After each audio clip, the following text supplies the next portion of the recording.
I know that I'm trying to make a change and I know that I'm doing a good thing, so I'm going to keep going. Hi, I'm Leigh-Anne Pinnock and I'm here today to talk about finding your voice. For a lot of years within the group, I felt very overlooked and invisible. I carried these feelings for such a long time, and I actually remember breaking down to Andre, my fiance, and just getting really upset because I just felt like no matter what I did, it was never on par with the other girls in the group. And then the Black Lives Matter movement happened, and all of a sudden the whole world was talking about race. And I felt like it was time for me to talk about my experiences, be open and just let it all go. And I remember my sister calling me and saying, Leigh-Anne, do a video, just open up and just tell everyone how you've been feeling. I always had the confidence inside, like it was always there, but being open, it kind of like, it unlocked it and it allowed me to be the Leigh-Anne that I was always supposed to be. I feel like it is so important for people to speak out if they see any injustices, if they're experiencing anything themselves or if they see it firsthand. It's very natural to be scared to speak out. It's something that I went through.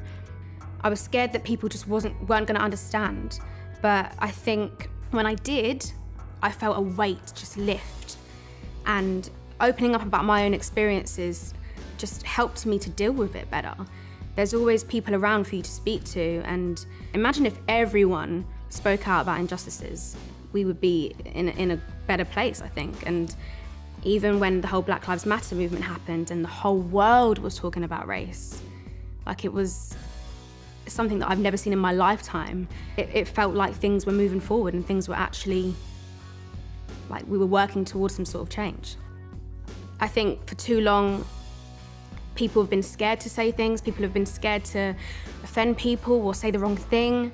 You know what, you might say the wrong thing, like I might say the wrong thing, but we're all learning, and how are we ever gonna see any type of change if we don't? I've learned to have more conviction in my voice. It didn't come instantly, like I've had to work to get here.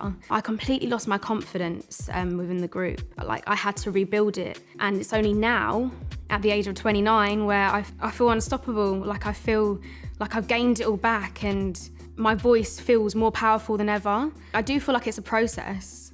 You do just have to keep striving on and believe in your power. I think that's the key for me. Like the moment I started believing in my power was the moment it all changed for me. I've been in talks about doing the documentary for about 3 years. It's called Raise, Pop and Power. And yeah, I almost feel like a different person from doing it. I always knew that I wanted to be open and honest about my experiences, and everything that I've been holding on to for so many years is kind of now gone, really. It was a very hard and long process, but yeah, I'm just really proud that I got through it and it's out there into the world. I wasn't going to do a documentary about racism touching on colorism without Andre addressing the tweets that he did. I think it was really important for Andre to show how he'd grown as a person, how he'd educated himself, and it wasn't the person that I met. I really felt like it was time that he addressed it and he spoke about it. And I was really proud at how open he was. He is a different person now, and sometimes I think confronting that is a really brave thing to do. So yeah, I was happy that he was able to talk about it. I don't feel like I ever felt like I wanted to give up. I did have a lot of fuel in me to keep going. And the outcome I wanted, I knew that I wanted to keep educating myself and keep learning. I wanted to address colorism, but through the eyes of darker-skinned women and getting their experiences and their accounts of it. And I really also wanted to address the fact that if I was some shades darker, I probably wouldn't have even been put into the group. Obviously, the documentary hadn't been out yet, and I was receiving all these comments about being mixed race and talking about colorism. That was a big obstacle I had to face on my journey, but I remember going to see Dawn Butler. I'll never forget it. She said, when the history books are written, what's going to be said next to your name? And to see the hatred that Dawn was getting online and the abuse that she gets just kind of made me think, she is so strong, and I know I can do this as well. I'm always going to get backlash from people. There's always going to be people saying negative things, and no one's always going to agree with what you're doing or what you're saying.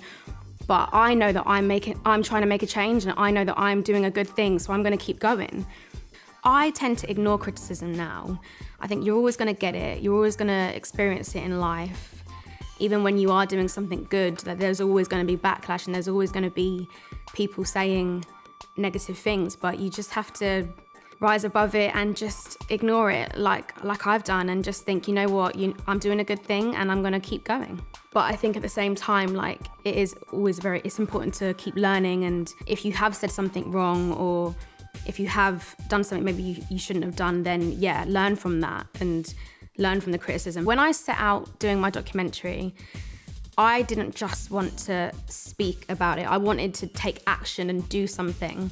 I am really proud at the diversity that I now see around me on my team at work. I have been on and on at my team for months and months, and finally I'm seeing a change. And I went to work the other day, I had 2 shoots, and I looked around and I saw people that look like me. This has never happened before for 10 years. And I've been a part of that change, so I feel really proud about that. And that is just something as simple as just using my voice and being on at people and not taking no for an answer.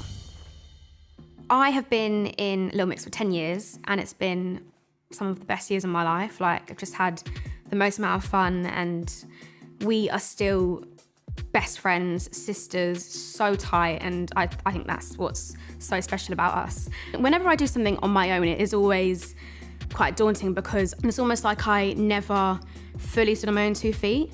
So actually doing the documentary, dealing with such a huge issue on my own, was a little bit scary, but I knew I had to do it. Like, this was my issue that I had to tackle. Going through that kind of on my own, I guess, made me stronger. I guess I feel less scared to stand on my own 2 feet now. Little Mix could never die, like, ever. Like, we just love what we do so much, and we love each other so much. So whatever we decide to do as a group, yeah, we're excited to do our own solo things alongside it.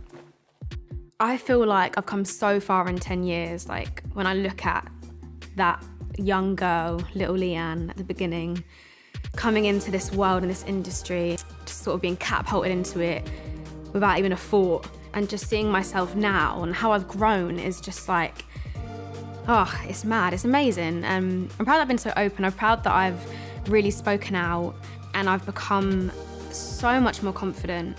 The fact that I can use my voice now to help others and use my experience to help others, I think I feel really good about that. A quote that I always love is, if not you, who?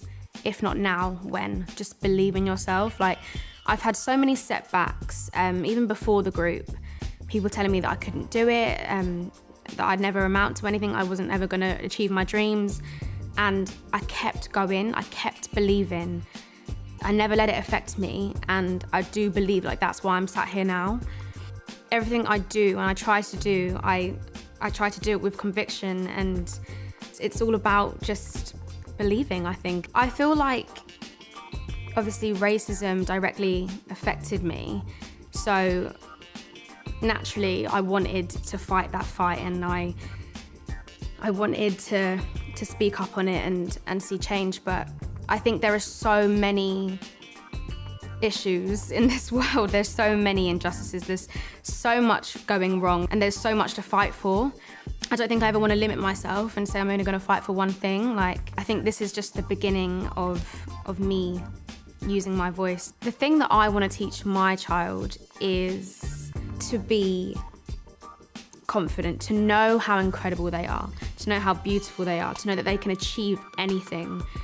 In reality, yes, like, I will teach them about Black history, I'll teach them that the world can be an unfair place, but at the same time, nothing is going to stop them. Like, they are going to achieve their dreams, and they can achieve their dreams, and they can be whatever they want to be. So the reason I wanted to work with One Young World is because when I was growing up and the years within the band, like, it took me quite a while to find my voice. That's why when I look at all these young leaders, like, that are using their voice and taking the time to implement change. I think it's so inspiring, and I love the fact that One Young World are there to support that and there to amplify their voices. I want a better world for me, I want a better world for my children and their children. I want to see change, and so do they, so I just felt like it was a perfect alignment for me. Another thing that I'm proud of is the foundation that I founded called the Black Fund. It's the foundation that I have created with my fiance, my sister Sarah, and Jay. It's basically a foundation to try and bridge the inequality gap. And we've recently just partnered with One Young World to support 2 young leaders who are speaking about racial injustices. The scholarship is called Investing in Equality, and we are looking for 2 young Black leaders who are either trying to break into the creative industry or fighting against racial injustice.